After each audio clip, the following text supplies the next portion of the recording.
신앙생활을 잘하는 건 가나다를 잘해야 돼요. 가나다가 뭐냐면, 첫째는 가름을 잘해야 돼. 가름은 옳고 그름을 나누는 거예요. 가름을 잘해야 돼요. 잘 나누고. 나름대로 살면 안 돼요. 나름대로. 네 맘대로 살면 안 된다 그 말이에요. 인생 경륜이 있고 또 나이가 있고 나름대로 경험이 있게 되면 다 나름이 존재해요. 나름대로 더럽게 하는 채 하고, 나름대로 잘 뭔가를 여러분 잘할 것처럼 얘기하지만, 잘 아는 것처럼 잘 할 것처럼 얘기하지만 나름은 안 해. 네 맘대로 그렇게 사는 거야. 네 혼자 있는 공간에 누구도 간섭하지 않을 때 하는 거는 괜찮지만, 여러 사람이 있을 때 다른 사람과 만나게 되는 현장에 곳곳에서 네 맘대로 하면 안 되지요. 그래서 이것은 나름의 경험이 있다는 건 이해가 되지만, 그러나 그것을 주장하면 안 된단 말이에요. 예? 다 다르다는 것을 알아요. 다르다는 것을 인정하고 존중해야 돼요. 하나님과 우리의 생각은 달라요. 하늘과 땅이 먼 것처럼 달라요. 여러분, 달라요. 그런데도 하나님이 나하고 다르다는 다름에 대해서 존중해야 되고, 이웃들은 다 나하고 달라요. 인정해야 되는데 존중도 안 하고 인정 안 하니까 개판되는 거예요. 여러분, 서로가 다 다르지요. 그렇게 배 아파서 난 내 자식도 형제가 서로 다르다 그러는데, 여러분 어떻게 같습니까? 하나님 전에 들어와 나름대로의 상처와 고난 때문에 하나님밖에 없다, 하나님 아니라면 만날 이유가 없고, 여러분 예수님 아니라면 만날 이유가 없는 인간들이 모여 다양한 처지에 다양한 형편의 사람들이 그 안에 있는데, 어떻게 여러분 다 너하고 같습니까? 네가 기준 되면 안 되지요. 그러니까 네가 기준 되면 누구는 잘났고 누구는 못났다요. 날마다 갑론을박에, 날마다 잘났네 못났네 열등의식의 우월감에 이상하고 더럽고 지저분한 짓을 할 수밖에 없어요. 그래서 교회 안에는 늘 죄인이라는 사실, 그리고 주님의 은혜 속에 있다는 걸 잊으면 안 돼요. 그죠? 죄인 그러면 할 말이 없고, 은혜 그러면 열심히 할 생각만 있어야지. 그러니까 회개 안 하고 여러분 은혜를 삼아하니까 지저분해져요. 100%입니다. 100%.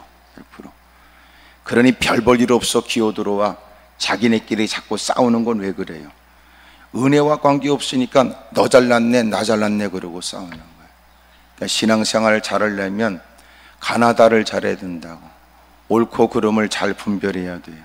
옳고 그름을.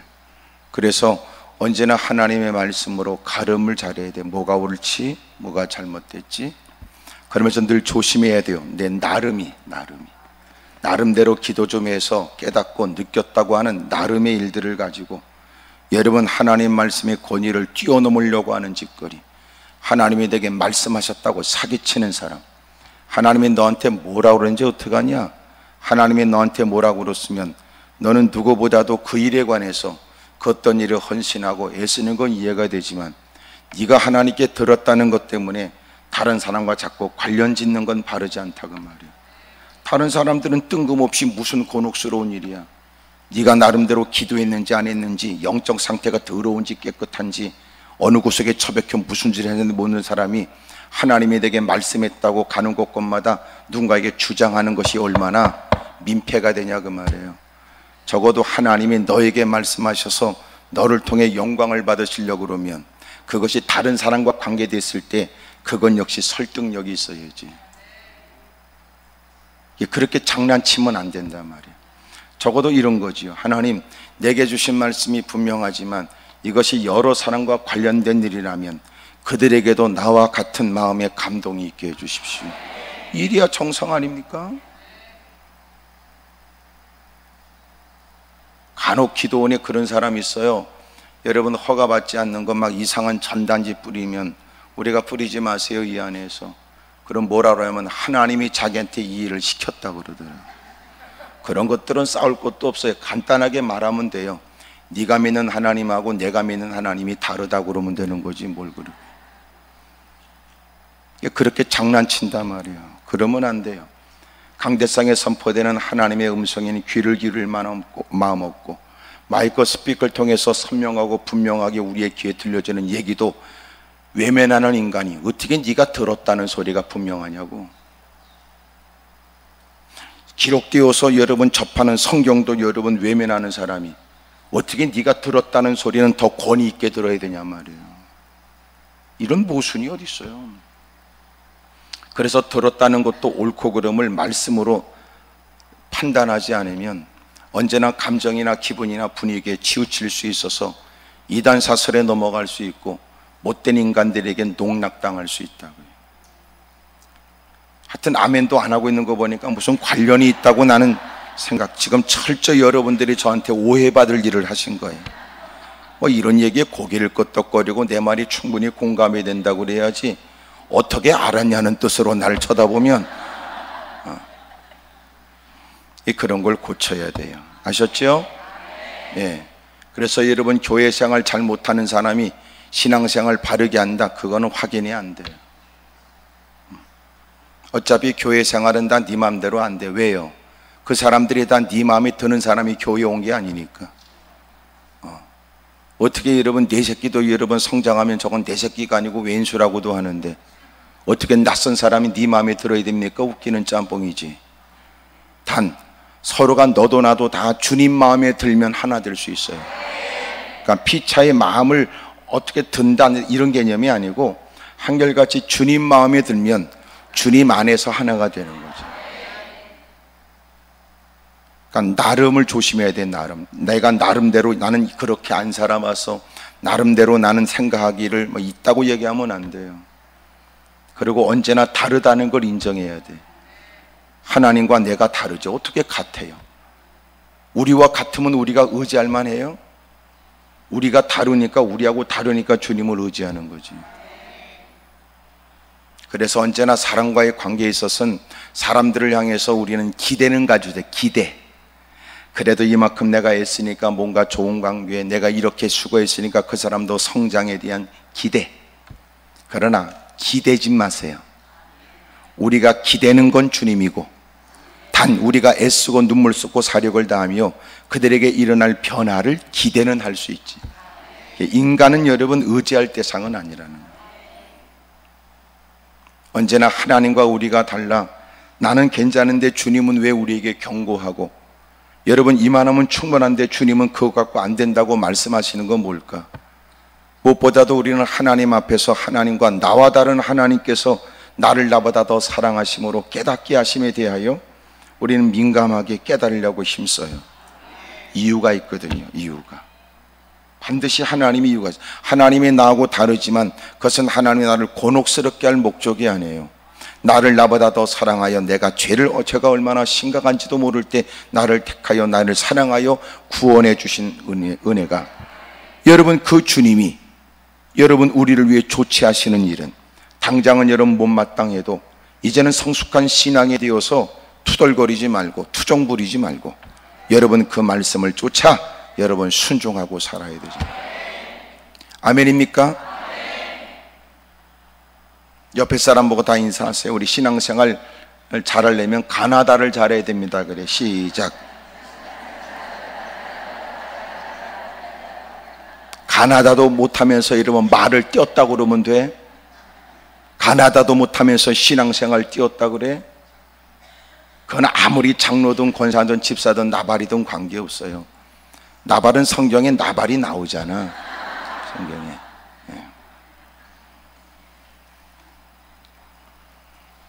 오늘 특별히 하나님께서 우리에게 주시는 말씀은 여리고성을 무너뜨리게 되는 장면이고, 하나님께서 여호수아에게 말씀하셔서 그들을 내가 내 손에 붙였다고 하시고, 방법으로서 주님은 어떻게 무너뜨려야 되는지 하루에 한 바퀴를 돌고 6일째까지를 돌고 7일째는 소리를 내고, 그 대신 너희가 돌 때는 반드시 하나님의 언약궤가 앞장서야 되고 제사장 7은 7 양강나팔을 들어야 되고, 그리고 마침내 저 앞에는 그 군인들이 앞에 가서 호위를 하고 뒤에 후군이 따라.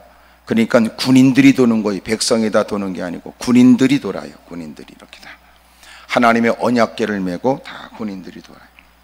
그래서 3절에 보면 모든 군사는 그랬어요. 모든 군사는 그 성을 둘러 성 주위를 매일 한 번씩 돌되 엿새 동안을 그리하라 그래요. 그러니까 하나님의 법궤가 앞장서고 제상에 메고 일곱 세상 양강나팔을 들고 법궤가 움직이되 그 앞에는 앞에 군인들이 있고 후군이 있고 그리고 하루에 한 바퀴를 돌아. 여러분이 아멘 안 하는 것처럼 말하지 말아라 그랬어요. 말하지 마라. 여러분도 말하지 말아요. 6일째까지 말하라.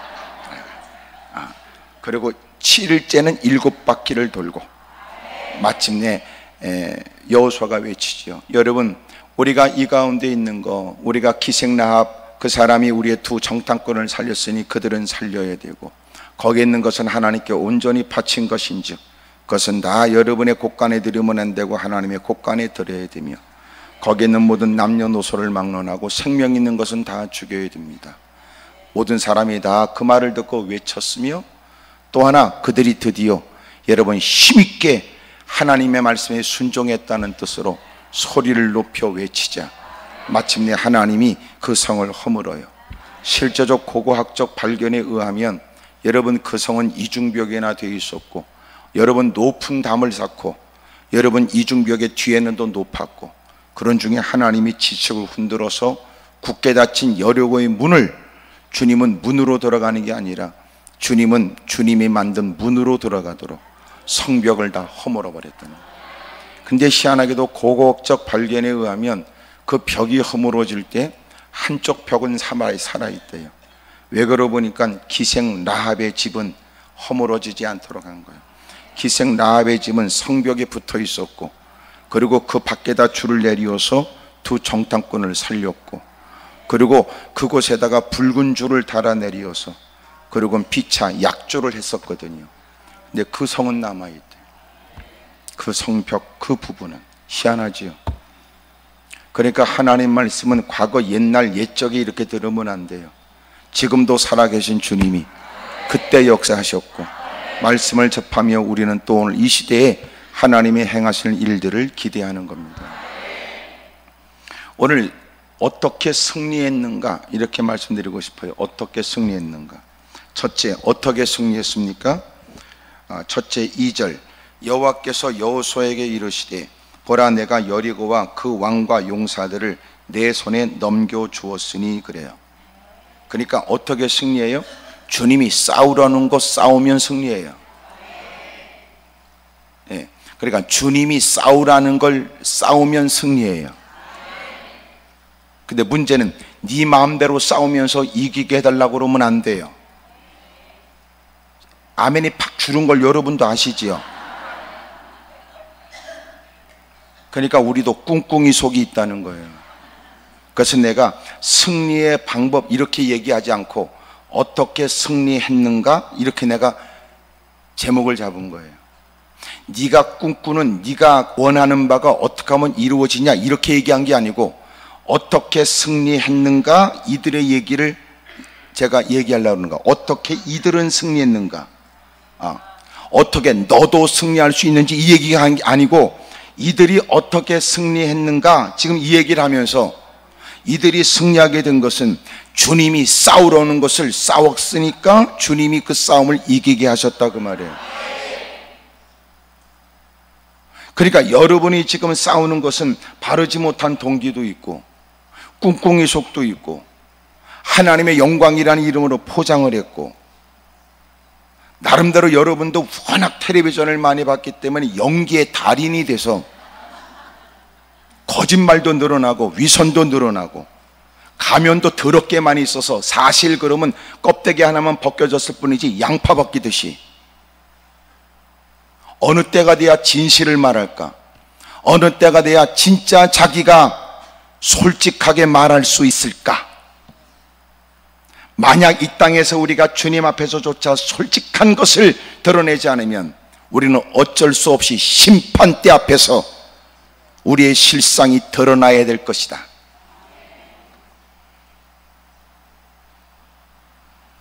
어떻게 승리합니까? 승리하는 방법은 주님이 싸우라는 걸 싸우면 돼요. 지금은 혈과 육에 대한 싸움이 아니고 악한 영들과의 싸움이에요. 주님이 우리에게 전신갑주를 입어라 이렇게 말씀하신 건 이 시대에 치열한 영적 전쟁터에 있음을 가르쳐 주는 거예요.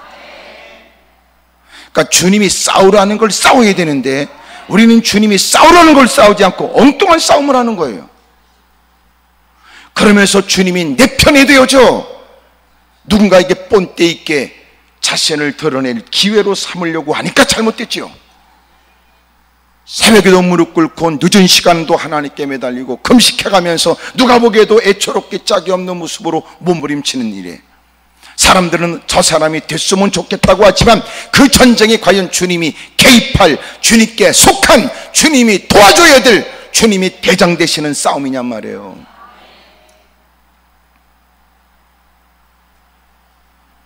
목숨 걸 일에 목숨 거는 것은 성과가 없어도 그것은 가치 있지만, 그러나 무사람이 이목을 끌만 해도 그것은 여러분 본인 스스로도 후회될 만한 일이고 주님 앞에 가서 심판받을 일도 많아요. 갖고 있는 권력과 위력으로, 배경으로, 갖고 있는 실력으로 누구도 제대로 입을 떼지 못하게 하여 겁을 주고 원하는 바 어떻게든지 하면 될 것처럼 보이지만 이 땅에도 시간이 지나면 드러나고 이 땅에 감춰질 것 같아도 주님 앞에 가게 되면 낱낱이 드러난단 말이에요.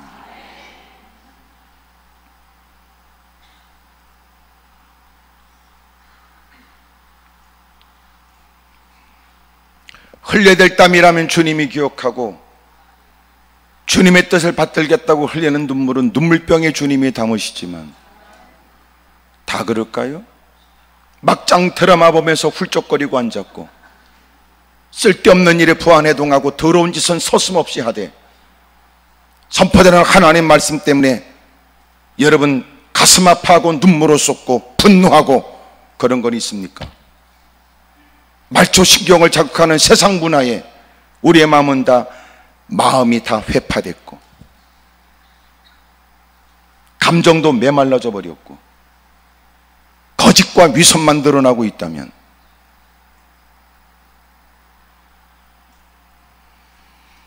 어떻게 이들은 승리했을까요? 어떻게 이들은 이겨냈을까요? 하나님이 싸우라는 싸움이었으니까. 나는 여러분도 다 이렇게 얼굴 인상들을 보면 다 치열하게 살았던 사람으로서의 면모가 느껴져요. 예? 근데 과연 우리가 지금까지 싸운 건 누굴 위해 싸웠으며 무엇을 위해 싸웠냐고요. 아브라함 링컨이 미국의 노예제도로 인한 전쟁을 벌이면서 사람들이 말하기를 우리가 이기겠지요? 하나님이 우리 편이 되시니까. 하지만 링컨은 말하기를 야, 하나님이 우리 편이 되어서 이기는 게 아니라 우리가 하나님 편이 되면 하나님이 우리에게 승리를 주실 것이다. 그러니까 열심히 있지만 문제는 나름의 신앙이 문제가 아니에요. 직간에는 열심히고 직간은 애썼지만 주님은 기억도 못한다. 사람들은 그가 빠짐없이 동참했다는 건 기억하지만 하나님은 그의 중심을 보신 것이다. 누구보다 열심히 있는 사람이라는 건 부정은 하진 않지만 사람들은 그를 생각하며 의아하게 생각했다. 저렇게 열심히 있는 사람이, 저렇게 열심히 기도하는 사람이, 저렇게 몸부림치는 사람이 왜 그렇게 물음표를 붙이고 싶다. 사람의 눈길이 미치 못하는 그것을 주님은 아시고 아내, 남편, 자식한테도 숨긴 그것을 주님은 모르지 아니하시니까. 옆에 사람 다 물었어요. 그쪽은 요새 뭐 때문에 그렇게 분주하십니까? 시작.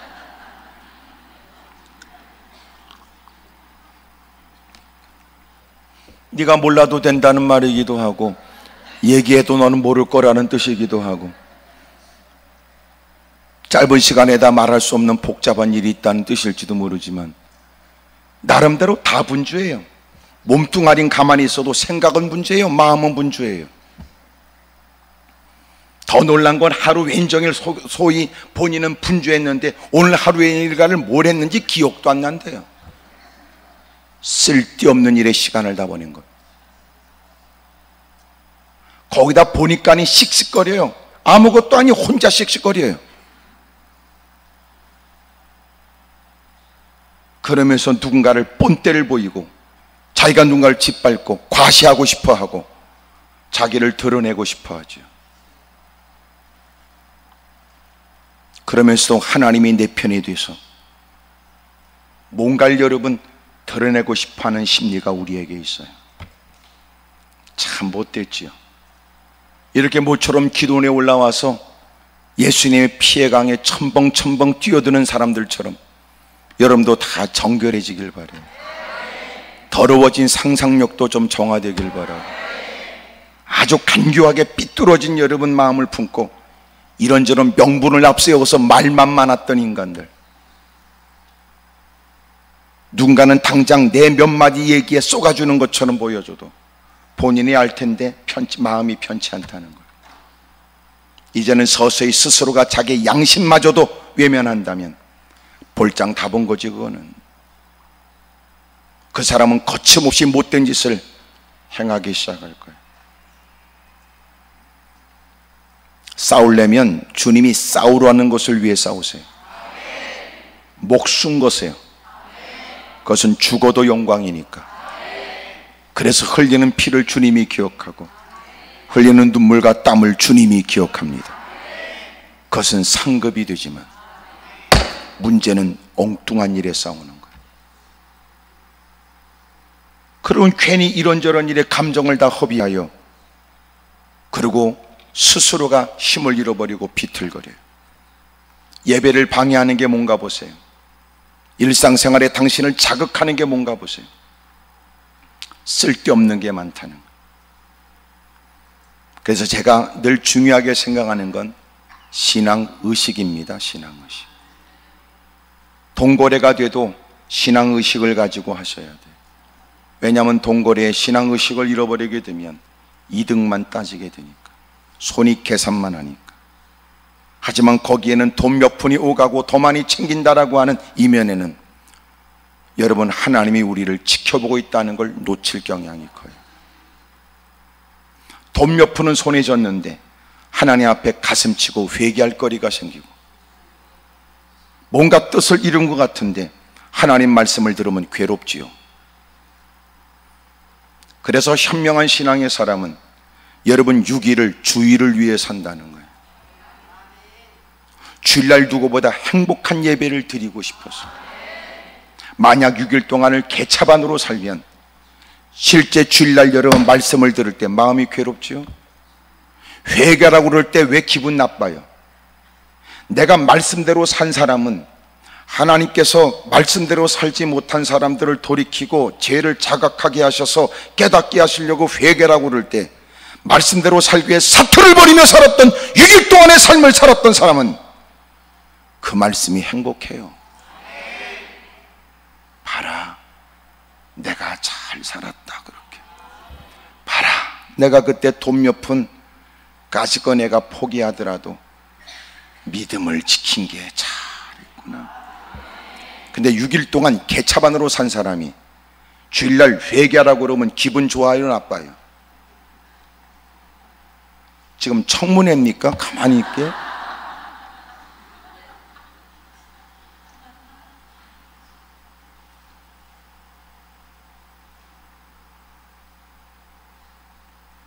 그리고 주일날 그럭저럭 여러분 때우면 괜찮아요?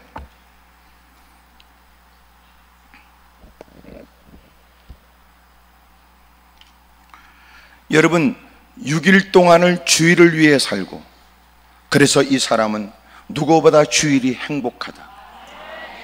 봐라, 주님이 내게 말씀하셨어. 누군가는 나를 바라보고 왜 유난스럽게 사냐고 말했는지 모르지만 사람들은 미련하게 너 그렇게 살면 장사가 되고 사업이 되겠냐고 나를 윽박지르고 어리석다고 말하지만, 봐, 주일날 돼서 봐, 너희도 들었지? 너희도 들었지? 내가 미련하냐? 주님이 그러시잖아. 그렇게 살아야 된다. 옛날 분위기는 6일을 주일을 위해 살려고 몸부림쳐서 주일을 누구보다도 잘 드리겠다는 사람들이 다수였던 한때 그 분위기에서는 여러분 주일날 그 말씀을 막 기다렸던, 그래 내가 그때 좀 어려워도 억울해도 그래 주님이 그러잖아, 너 잘했어, 너 잘했다, 힘을 내, 그래 내가 너를 지켜봤지, 네가 그곳에서 흘렸던 눈물, 네가 그곳에 애썼던 거 내가 다 봤어. 누구보다도 주님의 위로가 있고 격려가 있고 누구보다 주일이 행복하지요. 엉터리로 거지같이 산 거는 주일날 회개하라고 해도 회개도 안 해. 기분 나빠. 아휴, 모처럼 그래 피곤하게 주일날 교회 나왔는데 사람 또 신경 쓰게 만드네. 참 기분 나쁘게 자꾸 회개하라고 그래. 왜 기분 나빠요? 본인이 당사자니까 그래요. 당사자가 아닌데 왜 기분 나빠? 아주 이제는 아멘이고 뭐고. 지금 여러분은 지금 은혜 받겠다고 시작했던 예배가 버티자는 걸로 지금 끝날라고 그러는 것 같으네.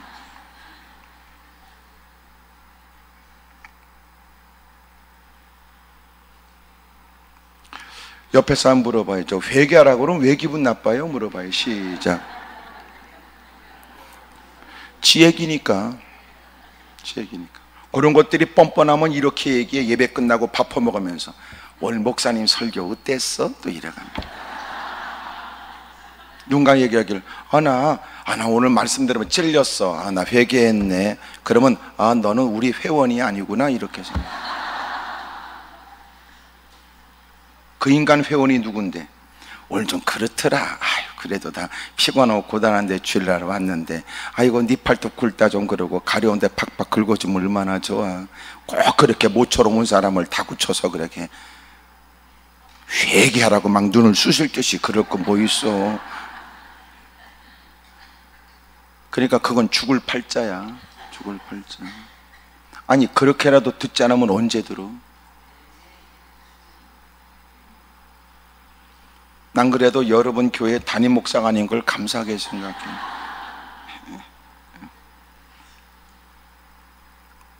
여러분 회개하라고 그러면 나를 죽이려는 게 아니라 나를 살리려고 하시는구나. 고맙습니다. 하나님 다시 한번 기회를 주시는군요. 반복되는 일에도 주님이 내쳐버리면 끝날 일, 이렇게라도 하나님이 돌이키고 철없는 인생, 이렇게라도 좀 달라지도록 오랫동안 기다리신 주님을 뜻을 쫓아 저도 좀 하나하나 좀 달라지겠습니다. 뭐 이래야 되는데 회개하라고 그러면 여러분 감사할 일이지. 옆에 사람 다시 물어봐요. 그쪽은 이제부터 어떻게 할 생각이냐고 물어봐요. 시작. 좋은 말 할 때 물어봐요.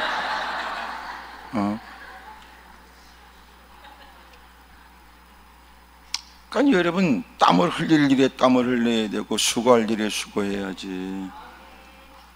예배 시간은 엉터리처럼 그럭저럭 시간을 보내고 뭐 여러분 세상에 운동을 할 때는 위험을 감수해서 목숨 걸면서 운동을 하는 사람. 번지점프는 재밌다고 뛰어내려서 죽는 사람도 있고 셀카 찍다가 죽어버리는 사람도 있고.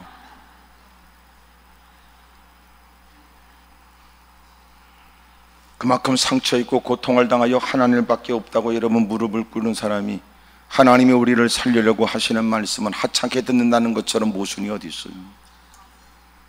주님이 우리에게 가르쳐 주는 거예요. 너 내가 싸우라는 거 싸워. 그러면 네가 상상하지 못한 승리가 있으니까. 이들도 그렇게 승리했어요. 근데 문제는 싸우라는 건 싸우지 않고 엉뚱한 일에 싸우는 거예요. 이웃과 이웃끼리의 분쟁은 늘어나도 교회와 교회끼리의 다툼은 늘어나고 그런데도 이단과는 맞서지 못하고 사회에 관해서 맞서지도 못하는 사람, 세상의 불의에 관해서 말 한마디 못하는 인간,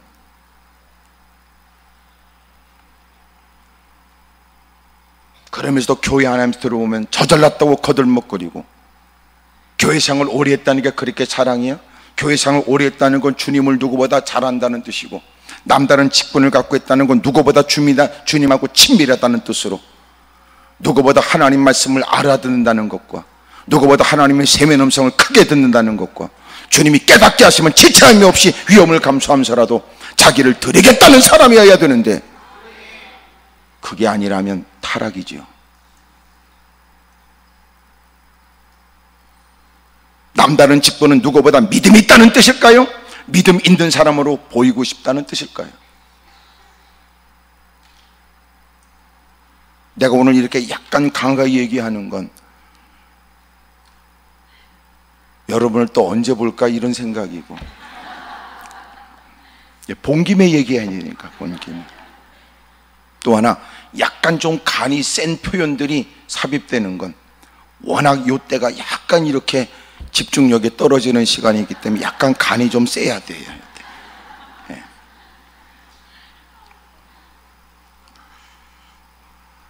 우리의 지금까지보다 이제부터의 삶은, 여러분, 우리가 치열하게 싸울 일이 많아요. 근데 우리가 안 싸워서 그러죠. 세상 문화와 싸워야 돼요. 오늘 제가 이제 저도 강화에서 이제 저희 강화기도원에서 집회를 하고, 그리고 이제 막 급하게 달려왔어요. 이제 점심 식사를 간단하게 냉면 한 그릇 먹는다고 그러고, 제가 우리 기도원에 있었던 사역자이기 때문에 같이 부부하고 어린애하고 같이 이렇게 식사를 했어요. 그러면서 목사님, 요새 유치원에서의 아이들이요 자꾸 그냥 애가 나쁜 거 배워요. 그리고 더 놀라운 건 아이들이 보는 이 프로, 이 TV 프로도 자꾸만 귀신에 대한 얘기 나오고, 뭐 신비한 뭐 그런 것도 있대. 근데 알고 보니까 귀신이 나오는데 착한 귀신으로 나온대요. 나는 이게 웃을 일이 아니고 섬뜩한 마음이 들어요. 여러분, 귀신이요 귀엽지 않아요. 마치 곰은 귀엽지 않아요. 매년 여러분, 사람들이 곰에 의해서 목숨을 잃는 사람도 많아요. 야생에서 트레킹 하다가. 여러분, 곰이 귀엽지 않아요. 위험하다니까. 여러분은 곰 인형을 생각하면서 곰을 생각하시는 거 아니에요? 놀란 거 보세요. 아이들이 그런 프로를 보면서 귀신이 재밌다, 귀신이 귀엽다, 귀신도 착하다 이 생각해요. 내가 왜 이런 일에 민감하게 반응하는 줄 아세요? 거반 한 30년 가까운 한 20여 년 전에 제가 TV를 우리 애가 어렸을 때 보는데 뭐라 하냐면, 아이들 보는 만화 영화 제목이 뭔지 아세요? 악마 할렐루야였어요. MBC에서.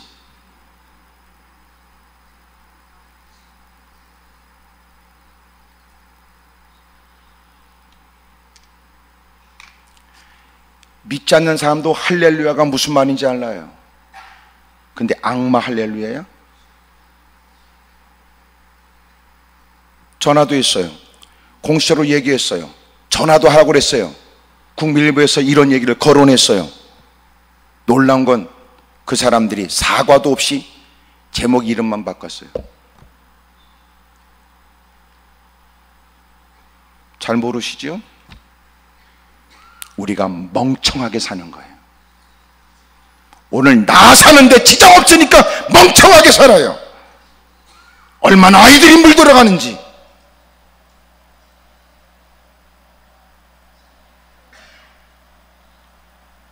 더 놀라운 사실은 그런 얘기를 목회를 하고 있으니까 젊은 부모들한테 얘기했대요. 어떻게 반응했을까요? 아이, 뭐 그런 거 가지고 그렇게 예민하게 그러세요.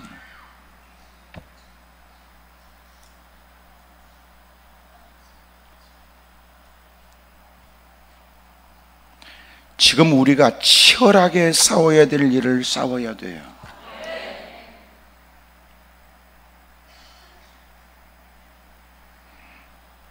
근데 쓸데없는 일에 싸우는 건, 마지막 때 어둠의 세력이 하는 일이 간단해요. 분별력에 혼란이 일어나게 해요. 적이 누군지를 망각하게 만들어요. 가치를 상실하게 만들어요. 혼란에 빠뜨려요. 미국의 젊은 아이들이 어느 전자제품 대리점에 가서 늦은 시간에 가서 들어갔습니다. 몰래 잠금 장치를 풀고 들어갔어요. 그리고 아이들은 거기에 있는 전자제품들을 들고 나온 게 아니에요. 아이들이 한 일은 전자제품에 붙어있던 가격표를 다 바꿔놓는 거예요.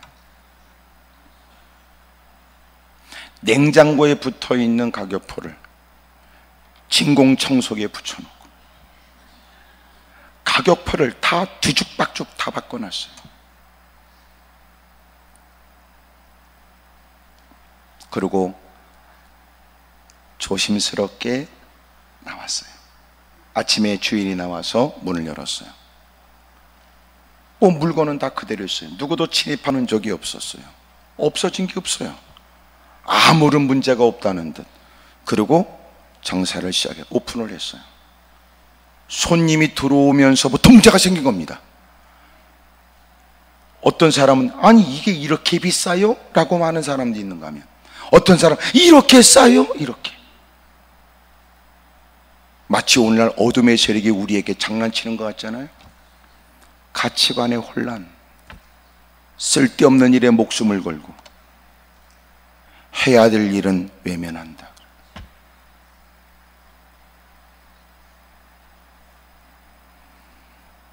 어떻게 이들은 이겼을까요? 주님이 싸우려는 것을 싸우니까 이겨요.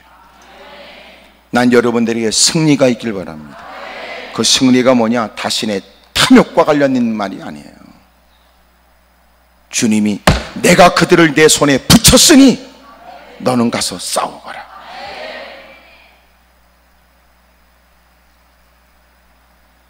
그러면 이깁니다.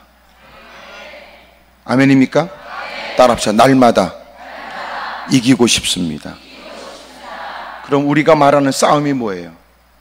주님이 원하는 싸움을 하는 거예요. 자기와 싸우고 죄와 피 흘리기까지 싸우고 악한 영들에 관해서 싸우고 간교하기를 띄우고 우는 사자처럼 맹렬하게 도전도 하고 광명한 천사처럼 속여가며 사기치며 다가오는 어둠의 세력에 계략에 쏙지 않기 위해 끼어 단호하게 맞서가면서 승리할 수 있기를 축복합니다. 크게 아멘 하십시다. 그러니까 세상의 문화, 우리의 일상에서 슬며시 다가와요. 슬며시. 저녁 배고프지? 그러고 다가와요. 배고프지? 심심하지? 이렇게. 재미있지? 이렇게. 고상하지? 고상하지? 제가 저 입구에다가 이제 써놓으라고 오늘 이제 현수막 문구를 제가 이제 줬어요. 거기다 제가 뭐라 하자면 고고하라, 고고하라, 고고하라. 세상에 물들지 않고 고상하고 품격 있게 고고하라, 고고하라, 고고하라. 그래서 어떻게 쓰냐? 고고하라. 그것을 한자에 고할 고자, 영어에 간다는 고자. 우리가 말하는 고고한 것이 뭐냐? 고고한 것은 주님께 기도하고 주님만 따라가는 것이다. 그게 고고한 것이다. 그래서 입구에다 그렇게 써놓으라고 했어요. 한자로 고할 고자에 영어로 가다는 고자에 고고. 여러분도 고자는 익숙하잖아. 못 먹어도 고 뭐 이러는 거. 난 무슨 말인지 모르지만 여러분은 뭐 일상 용어처럼 많이 쓸 텐데 그래. 나는 이 화투를 나는 뭐 할지 모릅니다. 워낙 좋은 집안에 있어서 저는 이 화투 치는 걸 몰라요. 여러분들은 자주 칠지 모르죠. 하여튼 이 화투 치는 집안이 아주 더러워요. 더러워. 아주 지저분하고. 그러니까 보세요. 벌써 나누면서 쌌다고 그러고 똥 먹으라고 그러고 죽으라고 그러고 아주 지저분하고 더럽더라고. 나는 아주 그 집안들이 복잡해. 하여튼 여러분 집구석에 있는 장롱에 그 처박혀 있는 그 담요 같은 거 다 끄집어내서 버리세요. 가족들의 화목을 위해서 한판 돌리고는 헤어질 땐 더럽게 싸우고 헤어지는 거예요. 여러분 우리가 싸울 일은 뭐예요? 주님이 싸우라는 거 싸워.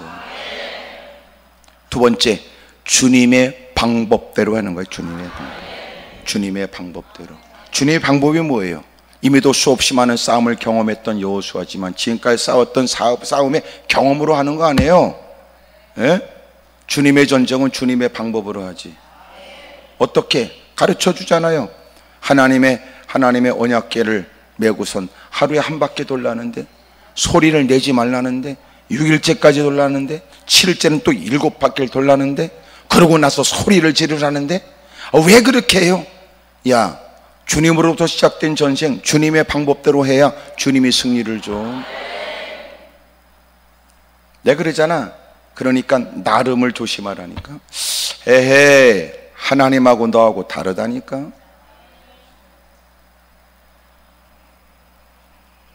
하나님의 방법대로. 하나님이 그걸 원하세요? 아멘입니다. 이래야 되는데, 직관에 뭐냐면 하나님이시라도 이건 잘 모르실 거야 그러고, 주님이 무지하여 우리가 볼 때는 무식한 방법을 원할까요? 피부병에는 나병 환자 보고 흐르는 물속에 7번 몸을 잠그면 해결된다는 건 주님의 무지 때문일까요? 주님의 능력 때문일까요? 내가 물어보는 거니까 대답하세요. 나병 환자, 몸에 바란 여름 문둥병자, 한센시 환자가 흐르는 물속에 7번 들어갔다 7번만 들어갔다 나오면 오랫동안 시달려 어떤 누구도 해결해 주지 못하고 많은 돈으로도 많은 진료에 많은 고생을 하면서도 해결받지 못한 질병이 해결된다. 이것은 주님이 가르쳐준 이 방법이 주님이 무지해서 그러는 거예요? 주님이 능력이 있어서 그러는 거예요? 근데 지금도 여러분 사람들은 주님을 무지하다고 생각하는데, 주님이 사업을 안 해보셔서 그런 거 아니야? 주님이 무지할 리가 있을까? 단 네가 상상하지 못한 방법으로 그 일을 이루시는 주님의 능력 때문이겠지. 그 근본적으로 주님이 우리에게 뭘 원하세요? 겉으로는 순종이지만 더 근본적으로는 믿음이에요. 너는 날 믿어? 이 말이죠. 방법이 문제가 아니니까. 그게 아니고 너는 날 믿어? 주님이 물으시는 거예요. 우리는 그 일을 왜 해요? 여러분, 그 일하면서 사람들에게 따가운 시선을 받아요. 누군가에겐 미련하게 보여지요. 또 누군가에게 아이고 저거 예수 믿더니 좀 이상해졌다, 이런 얘기도 잠시 들을 수 있어요. 사람이 배울 만치 배운 사람이 왜 그 짓거리 하냐, 이런 얘기 들을 수 있어요. 가까운 사람들, 내 이웃들에게, 내 여러분 친족들에게, 형제들에게 들을 수 있어요. 하필 왜 하나님은 그 능하신 주님이 이런 방법을 내게 원했는지, 마치 우리를 곤혹스럽게 하는 것 같지만 그렇잖아요. 주님이 우리에게 보고 싶은 것은 너는 나를 믿냐고 물어보시는 거예요. 주님, 저는 주님을 믿지요. 그런데 뭐가 문제예요? 주님을 믿는데 남한장원이 물속에 7번 들어갔다 나오니까 몸에 발했던 문둥병이 사라지는 거예요. 처음 들어요? 아이 참나, 새신자 교육인가? 주님이 여러분 나보다 더 무지할까요? 주님, 내가 보기에도 이건 아닙니다. 주님, 내가 보기에도 이건 아닙니다. 다른 사람이 보기에도 그럴 겁니다. 주님이 그 일에 넌 날 믿냐?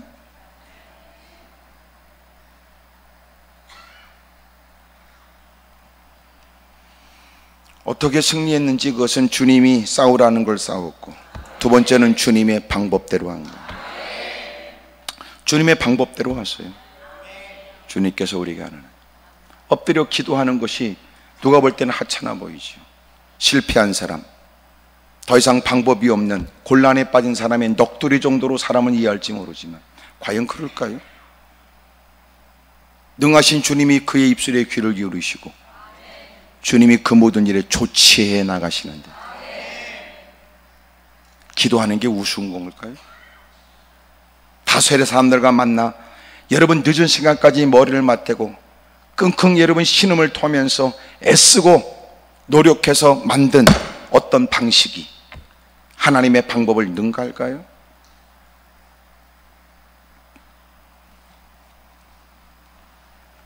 여러분, 주님이 제시한 방법은 주님이 책임져 줘요. 놀랍잖아요? 하나님이 그렇게 돌고 도는데 주님이 그 지축을 흔들어요. 지축을. 예? 왜 지축을 흔든다니까 안 믿어진다는 거예요? 주님이 그 밑에만 흔들어요. 강팍 이를 데 없는 남편에 관해서 여전히 기도하십시오. 가정에 등을 등기고 여러분 세상이 어느 곳에 있을지 모르는 자녀들을 위해서 부르짖어 주십시오. 우리의 힘으로는 안 될 것 같은 여러 가지 수없이 많은 대적들에 관해서 두려워할 거 없어요. 이 땅의 경계선도 주님의 허락에 의해서 이루어졌고 경계선 뛰어넘는 이방인들도 하나님의 손 안에 있으니 오늘도 우리의 기도를 들으신 주님이 그들의 삶에도 개입하여 주님이 도와주실 줄로 믿어요. 지금처럼 여러분 대한민국에 또 어려운 때가 또 얼마나 있었을까요? 지난 역사 속에 하나님이 우리를 건져내 주셨듯이 지금 이 형편에도 우리를 건질 분은 주님밖에 없어요. 둘러보세요. 희망이 됐어요. 그렇게 매달렸던 북한, 그렇게 여러분 일본, 중국, 러시아, 미국, 개떡이나. 그렇지만 이 어려움 속에 확실한 건 있어요. 믿을 구석은 하늘밖에 없는 거지 뭡니다. 어찌 보면 하나님이 교회 흔드는 거 아니에요? 우리 자극하는 거 아니에요? 잃어버렸던 지난날 일들 떠올리게 하는 거 아니에요? 고든목을 꺾으라는 거 아니에요? 힘써 주 이름을 부르라는 거 아니에요? 잃어버렸던 애절함을 되찾으라는 거 아니에요? 간절함으로 주님을 찾으라는 거 아닙니까?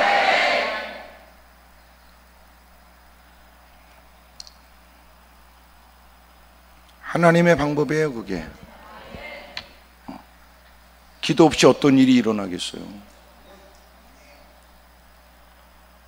가면 갈수록 여러분 지금 위험한 게 뭐냐면 보세요.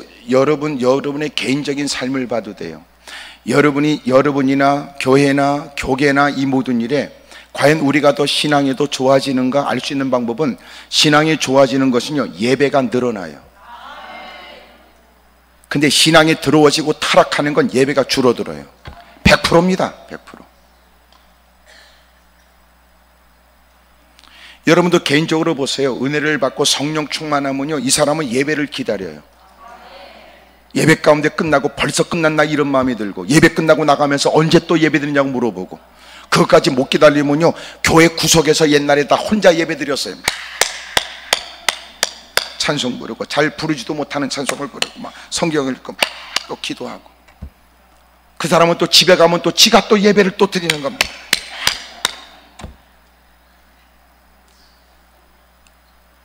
은혜 받고 성령 충만하면 예배가 늘어나요. 근데 더 놀라운 것은 은혜가 떨어지면 예배가 서서히 없어져요. 그리고 더 놀라운 것은 주일마저도 예배가 버거워요. 그러면 그에게 어떤 현상이 벌어질까요? 이제는 앞자리에서 뒷자리로 점점 밀려가요. 그런 건 안 보여요. 왜냐하면 뒤로 자빠져 있으니까. 그 사람이 벌써 예배 자리에 어떻게 앉아있느냐 어디 앉아있느냐에 따라서 가늠이 돼요. 그 사람이 요새 예배에 관해서 어떤 생각을 갖고 있느냐 그의 쏘가지가 보여진다고요. 자 이제 여러분이 요새 신앙이 어떤가를 살피겠습니다. 옆에 사람 다 물어. 그쪽은 요새 예배가 늘어나요 줄어들어요? 뭐라고? 시작.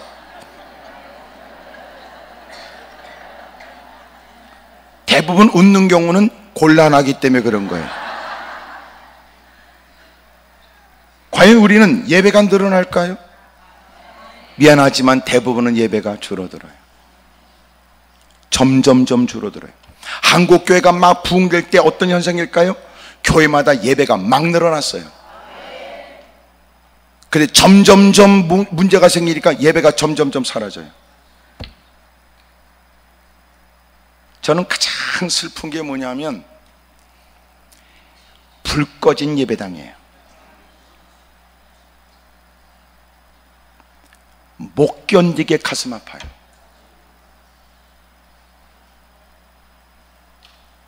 거기다 더 가슴 아픈 건 십자가 종탑에 불을 켜놨어요. 나는 묻고 싶어요. 왜 불을 켜놨는지. 왜 불을 켜놨을까요? 십자가의 종탑에 저기 교회마다 여기 교회가 있다는 뜻일까요? 여기 교회가 있으니까 언제라도 오라는 뜻일까요? 왜 그럴까요? 어떤 분이 기도 내놔서 은혜 받았어요. 기도해야 되겠다 결심했어요. 늦은 시간이 되어서 나도 이제 오늘 가서 저녁에 기도 좀 해야지. 그리고 근처 교회를 갔어요. 문이 닫혀 있어요. 그리고 두 손을 모으고 안을 이렇게 봤어요. 아무도 없어요. 돌아서서 다른 교회를 또 막, 결국은 몇 군데 교회를 주변을 뛰어다니다가 결국은 기도하고 싶었던, 목에까지 차올랐던 기도의 마음이 사라져버리고 말았어요. 그리고 다시 그냥 집으로 갔대요. 난 묻고 싶은 거예요. 왜 불 켜놨어요? 약국은 불 켜놨으면 약국 열었다는 거 아니에요?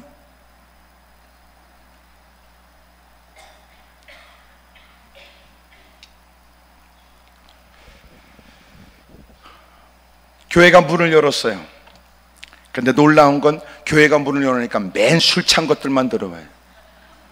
똥만 한 무대게 싸놓고 오줌 질질 싸고 악취가 진동한대. 왜 그럴까요? 기도하는 사람이 없어서. 기도하는 사람이 있으면 그렇게 못 들어옵니다.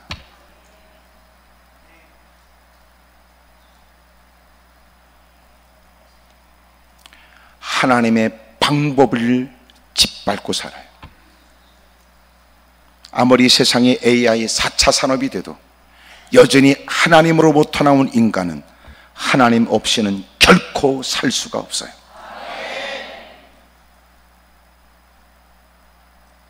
어둠의 세력은 기도에 다른 방법이 있는 것처럼 착각하게 만들죠. 하지만 인간은 결국은 하나님께 무릎 꿇고 신음을 토하며 절규 속에서 주의 이름을 불러야만 돼요. 하나님의 방법이에요. 세 번째, 어떻게 승리했어요? 주님의 질서예요. 뭐가 앞장서요? 하나님의 법궤가 앞서요. 질서예요. 여러분, 신앙생활에 변화가 있고 믿음 생활한다는 게 뭘까요? 우선순위가 바뀐 거예요. 그것은 우리의 일상생활에 크나큰 변화를 주지요. 왜냐하면 자녀 중심이었거나 남편 중심이었거나 아내 중심이었던 가정에 이제는 주님 중심이어야 된다고 주장하는 일들은 가정 안에서부터 혼란이 일어나요. 늘 일 중심이었던 사람이 신앙 중심으로 살겠다고, 하나님 중심으로 살겠다고 선언하는 것은 다른 사람들에게 고지식하거나 어리석게 보여져요. 질서 말입니다. 교회에서 중요한 게 뭐예요? 질서예요. 질서. 여러분, 목사님이 여러분 마음에 들어야 될까요? 들을 수도 있어요. 하지만 여러분 마음에 들었다고 목사가 아니에요. 왜냐하면 목사는 여러분의 종이 아니라 주의 종이니까. 누구 마음에 들어야 돼요? 하나님 마음에 들어야 돼요. 문제는 하나님 마음에 들지 않으면서 사람 마음에 들면 될까? 오래 가지 못해요. 반드시 문제가 생기기 시작해요. 여러분, 우리가 언제나 끊임없는 도전 앞에 이기려면 질서를 존중해 여겨줘요. 언제나 교회는 하나님 중심이고 말씀 중심이어야 됩니다. 교회 중심이어야 돼. 뻔하잖아요. 또 하나, 요새 이단들이 공략하는 방법 중에 하나가 여러분 자꾸만 목회자를 도전하는 거예요. 이 리더십에 도전하는 겁니다. 질서를 무너뜨리는 겁니다. 요새는 질서가 자꾸 무너져요. 아까 얘기한 것처럼 나름대로 똑똑한 겁니다. 밖에서 씨도 먹히지 않는 일을 감히 교회 안에서 드러내려고 합니다. 그 고통 때문에 어쩔 수 없이 하나님밖에 없다고 무릎을 꿇으면서도 여전히도 자기를 주장하는 일을 굽히지 않습니다. 가면 갈수록 권위에 관한 도전은 세상의 풍조처럼 됐습니다. 모든 권위는 다 허물어버려야 된다 생각하고 각자 나름대로의 개성을 존중해 여겨야 된다고 생각했습니다.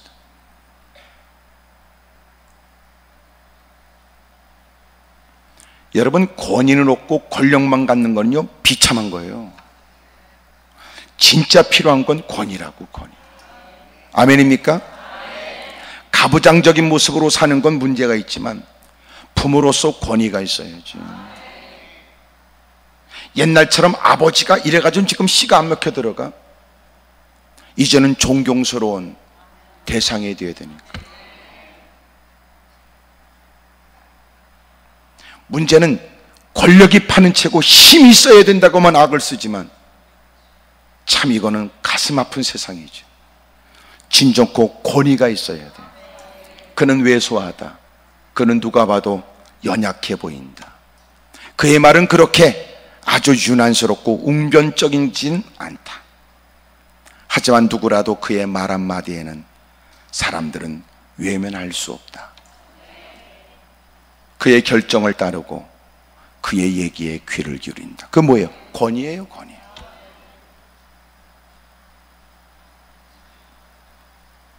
특별히 우리가 하나님에 대한 권위를 존중해요.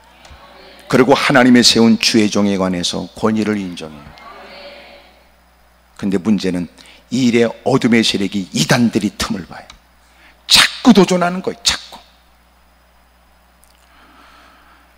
우리끼리 있으니까 얘기인데 목사는 무슨 기준일까요? 여러 번 보고 하나님이 그 사람 목사로 세울까 말까 그랬을까요?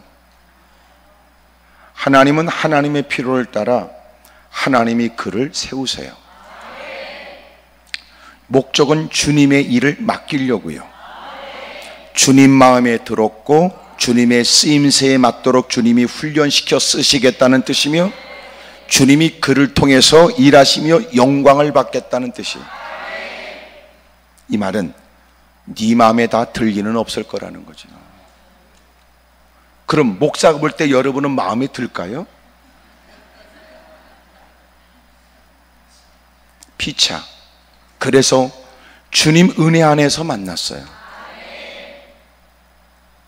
주님이 부여하신 권위를 쫓아 말씀이 증거되고 여러분 또한 하나님의 세운 주의 종을 통하여 주님의 뜻을 받으려고 그래요. 여러분 이 질서가 깨져버리면 뭐 때문에 예배 드립니까? 뭐 때문에 그 교회 다닙니까? 뭐 때문에 그 목사님 설교 듣습니까? 나는 그분들에게 아주 제가 진지하게 귀띔해 주지요. 교회 옮겨. 교회 옮기면 되지 뭐 이렇게 힘겹게 신앙생활해. 아니 남들은 다 괜찮다는데 왜 너만 그래? 남들은 다 그렇게 은혜 받고 즐겁게 다니는데 왜 너만 그래? 그럼 네가 옮겨야 될 일이지. 그리고 또 하나는 네가 다른 교회 옮겨도 너를 좋다고 할지는 모르겠어. 어차피 다양한 사람들이 모였으니 나름대로 이 생각 저 생각 다 할 수 있을 때 목사 한 사람이 한 사람 만족시키기도 쉽지 않고 10사람 만족시키는 건 더더욱 어려울 때 오히려 10사람이 한 사람을 좀 그렇게 이해해가면서 하는 것이 더 쉬울 것 같은데. 여러분도 그렇지. 여러분은 여러분 자신이 마음에 들어? 말이 또 어려운 모양이네. 여러분은 여러분 자신이 마음에 들어요? 지가 지 마음에 들지도 않는데 누가 네 마음에 들어? 조속간에 뒤집어지는 쏘가지를 밥 퍼먹으면 달라지고 코끝에 냄새 하나에 또 달라지고 잠시 보는 여러분 이런저런 풍광에 또 달라지는 당신, 너도 너를 모를 그 쏘가지를 누가 맞추냐고요. 그런 마음은 바르지 않아. 그리고 여러분한테 말씀드리지만 목사도 본인이 알아. 나 더 열심히 해야지 이런 거 알고. 어떨 땐 저도 가끔은 하나님 그래서 저 처음부터 안 한다고 그랬죠. 그런 마음도 들지요. 그러니 여러분도 교회에서 잘하세요. 그래야 그것이 여러분에게 유익이야. 생각해 보세요. 주일날 교회 가면서 아닌 말로 주일날 다 기분 좋게 집에 남아가지고 교회가 가까워지면 막 성경책 가방을 돌려가면서 막 투스텝으로 뛰어가면서 할렐루야 그러면서 그리고 설레이는 마음과 기대하는 마음으로 교회를 출입해야 은혜가 있지. 무슨 가방을 말이지 계단에 털털털 걸리도록 끌고 올라가가지고 힘없이 쭈그리고 앉아가지고 무슨 놈의 은혜를 받아요. 괜히 여러분 성경을 넘길 때도 찢어지도록 넘기고 옆에 사람 인사를 해도 시큰둥하고 여러분 입은 대빨로 삐져나와서 앉아있고, 그거 사람이 말은 안 해도 사람들은 자기들끼리 얘기할 거라고 재수없다고. 신앙생활 왜 그렇게 해? 왜 여러분 우리 주변에 교회가 많은 줄 아세요? 너 골라 잡으라는 거지 뭘 그래. 왜 하필 거기서 붙어서 못된 짓 하냐고. 너에게도 유익이 없고 주변의 사람들을 다 마음 불편하게 하고 민폐 끼쳐가면서. 나는 어느 목사님이 용기 있는 얘기를 나는 너무너무 기쁨으로 들었어요. 하도 속삭이는 그 집사 하나를 수요일날 예배 끝나고 저기 교회 옥상으로 데려가서 너에게 봐라 이 교회가 얼마나 많은지.